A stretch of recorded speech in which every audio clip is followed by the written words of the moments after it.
बीते मंगलवार को लोकसभा में कड़े विरोध के चलते one nation one election bill, जिसे कानूनी भाषा में 129वें संविधान संशोधन विधेयक कहते हैं, इसे भारत के कानून मंत्री अर्जुन राम मेघवाल द्वारा पेश किया गया। वहीं विरोधी राजनीतिक दलों के द्वारा इस बिल के पेश किए जाने को डिक्टोरियल के अलावा भी भारत के फेडरल और लोकतांत्रिक मूल्यों पर हमला करने वाला बताया गया। इसके अलावा विरोधी पार्टियों के द्वारा कहा गया कि मोदी सरकार भारत देश में तानाशाही लाने की ओर बढ़ रही है। भले ही अपोजिशन के द्वारा इतना विरोध किया गया, इसके बावजूद भी इस बिल पर 90 मिनट की तगड़ी बहस चली। इसके बाद इस बिल पर वोटिंग हुई, जिसमें इस बिल के पक्ष में 269 ने वोट किया, जबकि विरोध में 198। वहीं इस वोटिंग के जरिए इस बिल का इंट्रोडक्टरी फेज तो पास हो गया है, लेकिन अपोजिशन के इतने विरोध के चलते व पूर्व में भी प्रधानमंत्री मोदी ने वन नेशन वन बिल को संयुक्त संसदीय समिति को भेजने का प्रस्ताव रखा था। तो अब इस one nation one election bill को जेपीसी के लिए भेजा जाएगा। फिर जेपीसी कमेटी की रिपोर्ट के बाद इस बिल को दोबारा से दोनों सदनों में पेश किया जाएगा। फिर वोटिंग होगी और इस वोटिंग में नंबर गेम का असर होगा, जहां इस बिल को पास कराने के लिए सिंपल मेजोरिटी के वोटों की जरूरत होगी, जिसके लिए 2/3 मेजोरिटी की जरूरत होगी। अगर मोदी सरकार इतनी मेजोरिटी ला पाती है तो इस बिल को दोनों सदनों में पास कराने के बाद राष्ट्रपति की मोहर लगने से यह बिल पूरे देश में लागू हो जाएगा। खैर, यह बात तो दूर की है, लेकिन आज इस वीडियो का मकसद यही है कि आपको एकदम सिंपल भाषा में समझाया जा सके आखिर क्या है वन नेशन वन इलेक्शन। क्या भारत देश को वन नेशन वन इलेक्शन की ज़रूरत है? आखिर इसकी खामियां क्या हैं? अगर यह भारत देश में वन नेशन वन इलेक्शन लागू हो गया तो यह हमारे भारत देश की डेमोक्रेसी के लिए अच्छा है, या फिर इसके फायदे क्या होंगे? या वन नेशन वन इलेक्शन की तरह ही किसी और देश में भी एक साथ पूरे देश के चुनाव एक साथ हो चुके हैं। इसके अलावा इस वीडियो में हम एक राष्ट्र एक चुनाव से आने वाली चुनौतियां व इसकी कौन कौन सी पार्टियां सपोर्ट कर रही हैं, इसके अलावा क्या BJP one nation one election bill को पास करवा सकती है, ऐसे ही तमाम मुद्दों पर चर्चा करेंगे। सबसे पहला सवाल, आखिर हमारे भारत देश को एक राष्ट्र एक चुनाव कराने की आवश्यकता क्यों है? जहां किसी भी लिविंग डेमोक्रेसी में चुनावों को करवाना सबसे आवश्यक प्रक्रिया होती है, जहां निष्पक्ष एवं स्वस्थ चुनाव ही भारत देश के लोकतांत्रिक मूल्यों की आधारशिला रखते हैं। भारत जैसे बड़े व अति विशाल देश में निष्पक्ष चुनावों को करवाना हमेशा से ही एक टेढ़ी खीर रहा है, और इन चुनावों को करवाने में भी कई चुनौतियां आई हैं। और इन्हीं चुनौतियों में से सबसे बड़ी चुनौती है हर वर्ष किसी ना किसी राज्य में चुनाव होते रहते हैं, यानी एक तरीके से हर साल चुनाव का रंग एक ना एक राज्य में चढ़ा होता है। ऐसे ही इन चुनावों की निरंतरता से हमारा प्यारा भारत हमेशा चुनावी मोड में रहता है। ऐसी ही निरंतरता का सबसे अधिक प्रभाव हमारे देश के खजाने पर पड़ता है, और इसके अलावा प्रशासनिक व नीतिगत निर्णय लेने में भी बड़ी परेशानियां खड़ी होती हैं। वहीं इसी निरंतरता पर लगाम कसने के लिए एक राष्ट्र एक चुनाव वाला बिल लाया गया है, जिससे पूरे देश में एक ही साथ चुनाव हो जाएं, भले वह लोकसभा के चुनाव हो या फिर स्टेट असेंबली के चुनाव हो या पंचायत व नगर पालिका के, इन सभी के चुनाव एक साथ हो जाएं। वहीं अब आपके मन में यह सवाल आ रहा होगा कि क्या आज तक हमारे भारत देश में कभी एक साथ चुनाव हुए हैं? जी हाँ, ऐसा हुआ है। यह वन नेशन वन इलेक्शन कोई अनूठी प्रक्रिया नहीं है। इससे पहले भी भारत में कई बार एक साथ चुनाव हुए हैं। जहां 26 जनवरी 1950 को हमारे भारत देश का संविधान लागू हुआ था, उसके बाद ही लोकसभा और सभी राज्य विधानसभाओं के लिए पहली बार आम चुनाव हुआ। 1951 से लेकर 1967 तक हमारे देश में एक ही बार में समूचे देश में चुनाव होते थे, और इसके बाद एक ही साथ चुनावों की प्रथा लगातार 4 लोकसभा चुनावों तक जारी रही, 1952, 1957, 1962, 1967 तक। और इसके बाद से ही भारत में एक साथ चुनावों की प्रथा टूटी। और आपको यह भी बताते चलें, एक साथ एक चुनाव की प्रक्रिया 1959 में पहली बार टूटी, जब पंडित जवाहरलाल नेहरू की सरकार ने कम्युनिस्ट पार्टी शासित केरल सरकार को बर्खास्त कर दिया था, और इस केरल सरकार को संविधान के 356वें अनुच्छेद के तहत बर्खास्त कर दिया गया था। और इसके बाद भारत देश में दल बदल की राजनीति शुरू हो गई, और 1967 के बाद बहुत सारी विधानसभाओं को समय से पहले भंग कर दिया गया। और जहां 1968 से 1969 में समय से पूर्व हरियाणा और केरल की सरकारों को भंग कर दिया गया, और जिसके कारण एक राष्ट्र एक चुनाव का चक्र टूट गया। और इसके अलावा 1970 में लोकसभा अपने कार्यकाल पूरा करने से पहले ही भंग हो गई, और इसके कारण लोकसभा के अलावा भी विभिन्न राज्य विधानसभाओं के अलग अलग चुनाव कराए गए, जिसके कारण भारत में लोकसभा और राज्य विधानसभाओं में एक साथ चुनाव कराने की प्रक्रिया खंडित हो गई। और इसलिए हर 5 महीने या साल में किसी न किसी एक राज्य में चुनाव होते रहे, और मौजूदा समय में भी हर 5 महीने या साल भर में किसी न किसी राज्य में चुनाव होते रहते हैं। लेकिन अभी वर्तमान समय में भारत के कुछ ऐसे राज्य हैं जहां पर विधानसभा और लोकसभा के चुनाव एक ही साथ होते हैं, जिनमें अरुणाचल प्रदेश, सिक्किम, आंध्र प्रदेश और उड़ीसा जैसे राज्य सम्मिलित हैं, जिनमें ठीक उस समय चुनाव होते हैं जब समूचे भारत में लोकसभा के चुनाव होते हैं।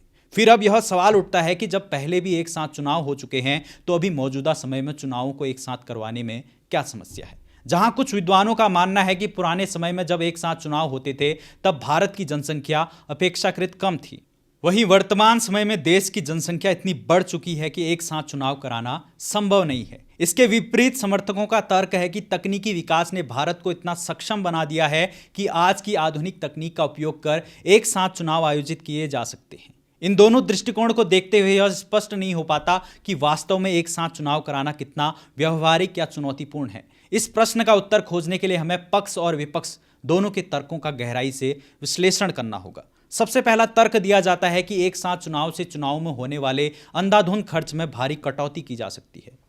अनुमान के अनुसार चुनाव की आवृत्ति कम करने से 7,500 करोड़ से 12,000 करोड़ तक की बचत हो सकती है। यह धनराशि बुनियादी ढांचे के विकास, स्वास्थ्य सेवाओं और शिक्षा जैसे महत्वपूर्ण क्षेत्रों में निवेश की जा सकती है।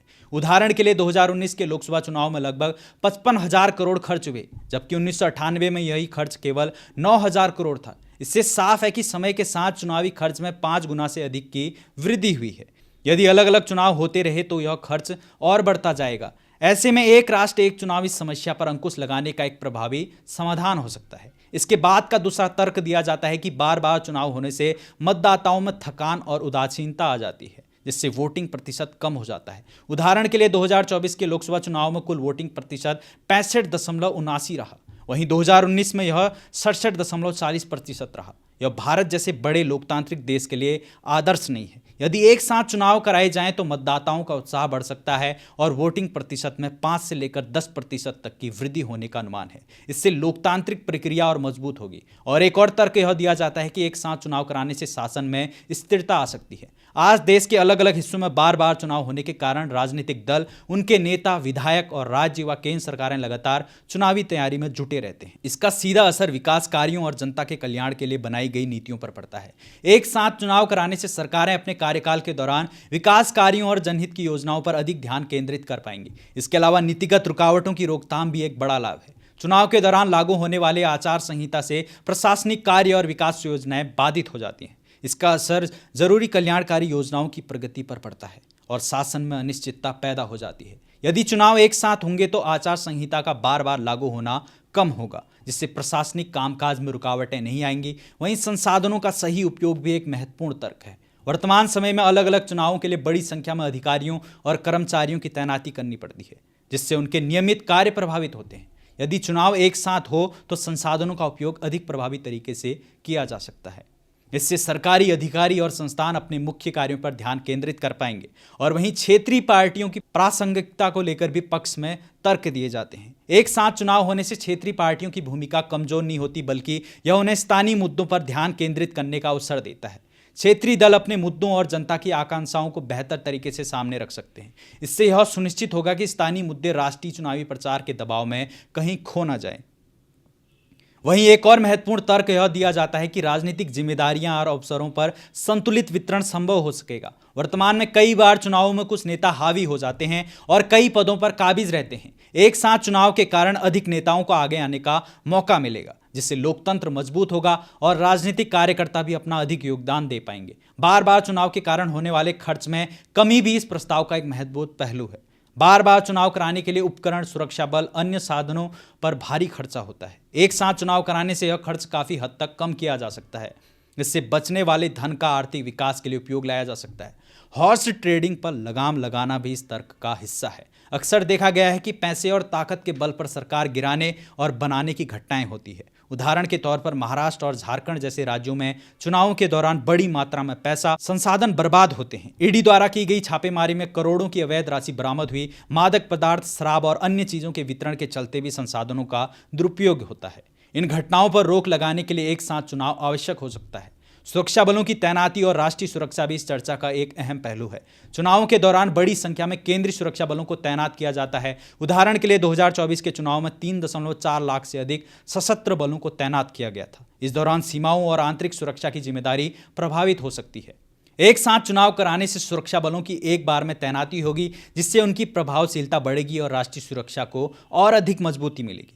वहीं आर्थिक गतिविधियों पर पड़ने वाले असर को कम करना भी इस प्रस्ताव का लाभ है। चुनावों के दौरान व्यावसायिक गतिविधियां, परिवहन और कई अन्य सेवाएं प्रभावित होती हैं। जैसे ही चुनाव की तारीख घोषित होती है, संबंधित राज्यों में व्यापारिक गतिविधियां धीमी हो जाती हैं, मजदूरों का पलायन बढ़ जाता है और डेली वेज कर्मियों पर सीधा असर पड़ता है। एक साथ चुनाव होने से यह समस्याएं काफी हद तक कम हो सकती हैं। वहीं केंद्र और राज्यों के बीच संयोग को बढ़ावा देने के लिए भी एक साथ चुनाव का विचार उपयोगी हो सकता है। इससे कोऑपरेटिव फेडरलिज्म को बढ़ावा मिलेगा, जैसे कि जीएसटी के मामले में देखा गया है।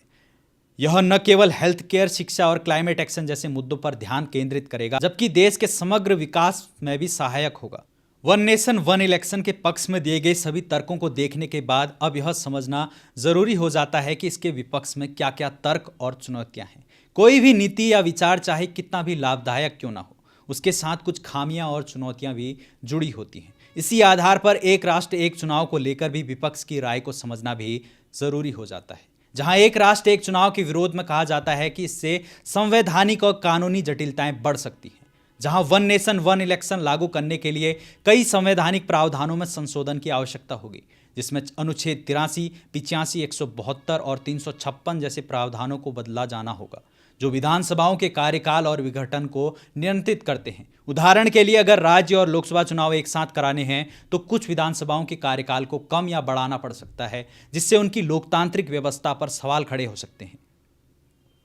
वहीं एक राष्ट्र एक चुनाव से अनुच्छेद 356, जो राष्ट्रपति शासन से जुड़ा है, इसके दुरुपयोग की संभावना बढ़ सकती है। अतीत में इंदिरा गांधी और जवाहरलाल नेहरू के कार्यकाल में ऐसा देखा गया है, जब राज्य की सरकारों को उनके कार्यकाल से पहले ही भंग कर दिया गया था। यह वन नेशन वन इलेक्शन की अवधारणा को कमजोर करता है। फिर वन नेशन वन इलेक्शन के विपक्ष में कहा जाता है कि यह संघवाद पर खतरा पैदा कर सकता है। इस विचार के आलोचक मानते हैं कि इससे संघवाद को चोट पहुंचेगी। वन नेशन वन इलेक्शन से राज्यों के मुद्दे राष्ट्रीय मुद्दों के नीचे दब सकते हैं।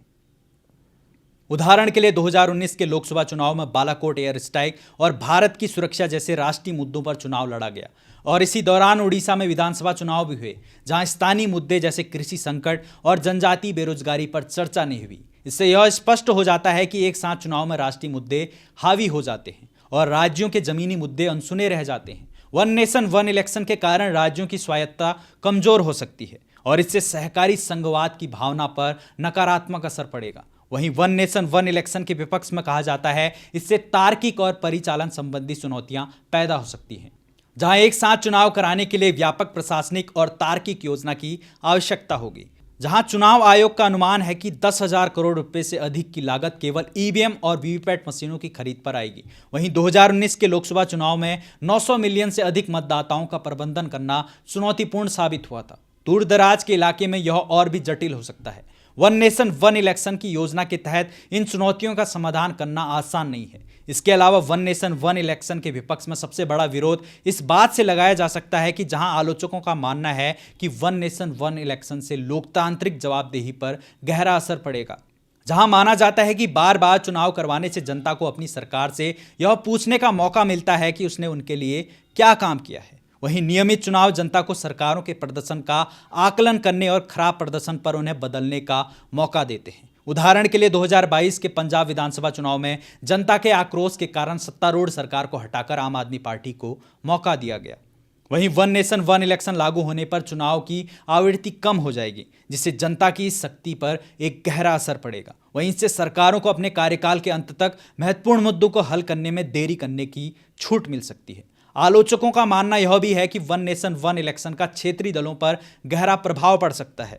जब पूर्व राष्ट्रपति रामनाथ कोविंद के अध्यक्षता वाली कमेटी ने वन नेशन वन इलेक्शन को लेकर एक रिपोर्ट राष्ट्रपति द्रौपदी मुर्मू को पेश की गई थी, तो उस समय 32 राजनीतिक दलों ने इस प्रस्ताव का समर्थन किया, जबकि 15 ने इसका विरोध किया। वहीं इसके अलावा क्षेत्रीय दलों को लगता है कि राष्ट्रीय दलों की ताकत बढ़ने से स्थानीय मुद्दे और क्षेत्रीय राजनीति कमजोर हो जाएगी। इसके साथ ही राज्य और केंद्र के चुनाव एक साथ होने से राष्ट्रीय मुद्दे हर जगह हावी हो जाएंगे और क्षेत्रीय दलों को प्रचार और चुनावी एजेंडा सेट करने का समान अवसर नहीं मिलेगा। इसके अलावा सरकार के कार्यकाल की अनिश्चितता पर भी सवाल उठाए जा रहे हैं, जहां आलोचकों का मानना है कि अगर वन नेशन वन इलेक्शन लागू होता है तो सवाल उठता है कि किसी राज्य सरकार का कार्यकाल पूरे 5 साल तक चलने की क्या गारंटी है। सरकार गिनने की स्थिति में दोबारा चुनाव कराना पड़ सकता है, जिससे वन नेशन वन इलेक्शन का मूल उद्देश्य ही विफल हो जाएगा। उदाहरण के लिए 2019 में कर्नाटका सरकार और महाराष्ट्र सरकार गिर गई थी। वहीं ऐसी ही स्थिति में या तो राष्ट्रपति शासन लागू करना होगा, जिससे लोकतांत्रिक अखंडता पर सवाल उठेंगे, या फिर अंतरिम चुनाव कराने की आवश्यकता पड़ेगी। वहीं वन नेशन वन इलेक्शन के विपक्ष में सबसे बड़ा तर्क यह दिया जाता है कि इससे न्यायपालिका पर बहुत अधिक बोझ बढ़ेगा।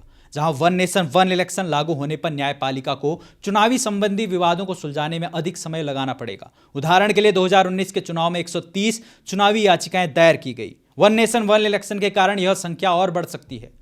वहीं अगर न्यायपालिका केवल चुनाव संबंधी याचिकाओं में उलझी रहेगी तो अन्य महत्वपूर्ण मामलों का समाधान प्रभावित होगा। नतीजों की घोषणा में देरी का भी तर्क इसके विपक्ष में दिया जाता है, जहां कहा जाता है कि अगर चुनाव एक साथ होंगे तो नतीजों की घोषणा में देरी हो सकती है। इससे शासन की निरंतरता बाधित होगी और प्रशासनिक कार्यों में ठहराव आ सकता है। इसके अलावा आलोचकों के द्वारा कहा जाता है कि एक साथ चुनाव करवाने से पक्षपातपूर्ण लोकतांत्रिक संरचना का उदय हो सकता है, जहां आईडीएफसी इंस्टीट्यूट के वर्ष 2015 के एक अध्ययन में उजागर हुआ है कि एक साथ चुनाव से इस बात की 77% संभावना बनती है कि विजयी राजनीतिक दल या गठबंधन को लोकसभा और राज्य विधानसभाओं दोनों में जीत प्राप्त होगी। हालांकि यदि दोनों चुनाव 6 माह के अंतराल पर आयोजित हों तो केवल 61% मतदाता ही दोनों चुनाव में एक ही दल को चुनेंगे। वहीं काफी लंबे समय से निर्वाचन आयोग की स्वतंत्रता पर भी सवाल उठाए जा रहे हैं। विरोधियों का यह तर्क है कि वन नेशन वन इलेक्शन की प्रक्रिया में निर्वाचन आयोग की भूमिका और स्वतंत्रता के बारे में गंभीर चिंताएं हैं। इसे नोटबंदी जैसे परिदृश्य से जोड़कर देखा जा रहा है, जहां निर्णय लेने की प्रक्रिया में भारतीय रिजर्व बैंक को पूरी तरह से सूचित नहीं किया गया था। यह उदाहरण यह दर्शाता है कि उच्च स्तरीय निर्णय लेने की प्रक्रियाओं में स्वतंत्र संस्थानों की भूमिका अक्सर कम कर दी जाती है। इसी प्रकार वन नेशन वन इलेक्शन के तहत उच्च स्तरीय समिति की प्रक्रिया में निर्वाचन आयोग निष्क्रिय दिखाई देता है। इससे चुनाव पर स्वतंत्र निर्णय लेने की उनकी स्वायत्तता खतरे में पड़ सकती है। अगर ऐसा होता है तो निर्वाचन आयोग की स्वतंत्रता पर एक संस्थागत संकट उत्पन्न हो सकता है, जो भारत जैसे लोकतंत्र के लिए गंभीर चुनौती बन सकता है। इन सभी तर्कों को देखते हुए स्पष्ट है कि वन नेशन वन इलेक्शन में कोई चुनौतियां हैं तो कई खामियां हैं। इनका समाधान किए बिना इसे लागू करना लोकतंत्र और संघवाद के लिए खतरनाक साबित हो सकता है। अब हमने जान लिया है कि एक राष्ट्र एक चुनाव कराने से क्या फायदे हो सकते हैं और क्या चुनौतियां हैं। अब यह समझना जरूरी है कि किन देशों ने पहले इस नीति को अपनाया है और उनसे हम क्या सीख सकते हैं। जहां इंडोनेशिया ने 2019 में एक राष्ट्र एक चुनाव का प्रारूप अपनाया। यहां राष्ट्रपति, उपराष्ट्रपति, राष्ट्रीय और क्षेत्रीय दोनों स्तरों के विधायकों का चुनाव एक ही दिन में संपन्न किया गया। 2024 में इंडोनेशिया ने दुनिया का सबसे बड़ा एकल दिवसीय चुनाव सफलतापूर्वक आयोजित किया, जिसमें 5 स्तरों पर लगभग 200 मिलियन मतदाताओं ने हिस्सा लिया। इसके अलावा दक्षिण अफ्रीका में भी राष्ट्रीय विधानसभा और प्रांतीय विधानसभाओं के चुनाव एक साथ कराए जाते हैं। हालांकि नगर पालिका के चुनाव 5 साल के चक्र के अनुसार अलग से आयोजित होते हैं। वहीं स्वीडन में अनुपातिक चुनाव प्रणाली के तहत सांसद, काउंटी परिषद और नगर परिषदों के चुनाव वोट शेयर के आधार पर होता है। इन चुनावों की तारीखें हर 4 साल में एक बार तय होती है। वहीं आपको यह भी बताते चलें, वन नेशन वन इलेक्शन की रिपोर्ट को बनाने से पहले ही कोविंद कमेटी ने लगभग इन सभी देशों की चुनावी प्रक्रिया पर रिसर्च की थी, जिनमें स्वीडन, जर्मनी, बेल्जियम, दक्षिण अफ्रीका, इंडोनेशिया, फिलीपींस, जापान, इन सारे 7 देश सम्मिलित हैं। इन देशों की चुनावी प्रक्रिया पर एक गहरी स्टडी की गई। बहरहाल सरकार ने one nation one election bill को पेश करने से पहले इतने सारे देशों की चुनावी प्रक्रियाओं पर गहरी स्टडी की है। लेकिन आखिर में यह सवाल उठता है कि क्या Bhajpa one nation one election bill को पास करवा पाएगी। मौजूदा स्थिति में भाजपा के लिए यह राह आसान नहीं लग रही है। जहां वर्तमान में लोकसभा में कुल 543 सीटें हैं, जिनमें से एनडीए के पास 292 सीटें हैं। हालांकि 2/3 बहुमत के लिए 362 सीटों की आवश्यकता है। राज्यसभा की स्थिति भी चुनौतीपूर्ण है, जहां कुल 245 सीटों में से एनडीए के पास केवल 112 सीटें हैं। 6 मनोनीत सदस्यों का समर्थन एनडीए को प्राप्त है, जबकि विपक्ष के पास 85 सीटें हैं। राज्यसभा में 2/3 बहुमत हासिल करने के लिए 164 सीटों की जरूरत होगी। सूत्रों के अनुसार केंद्र सरकार अब विधेयक पर आम सहमति बनाने की दिशा में काम कर रही है। इसे लेकर संयुक्त संसदीय समिति जेपीसी के पास भेजने की योजना बनाई जा रही है, ताकि व्यापक चर्चा हो सके। वहीं आपको यह भी बताते चलें, पूर्व राष्ट्रपति रामनाथ कोविंद की अध्यक्षता वाली समिति द्वारा 47 राजनीतिक दलों को इस मुद्दे पर राय देने के लिए बुलाया गया था। इनमें से 32 दलों ने इसका समर्थन किया, जबकि 15 दलों ने इसका विरोध जताया। इन 15 दलों के पास लोकसभा में लगभग 205 सांसद थे, यानी बिना इंडिया गठबंधन के समर्थन के संविधान संशोधन विधेयक को पारित कर पाना आसान नहीं होगा। ऐसे में यह देखना दिलचस्प होगा कि केंद्र सरकार विपक्षी दलों का समर्थन हासिल कर इस विधेयक को कैसे आगे बढ़ाती है। वन नेशन वन इलेक्शन का भविष्य अब राजनीतिक सहमति और संवाद पर निर्भर करता है।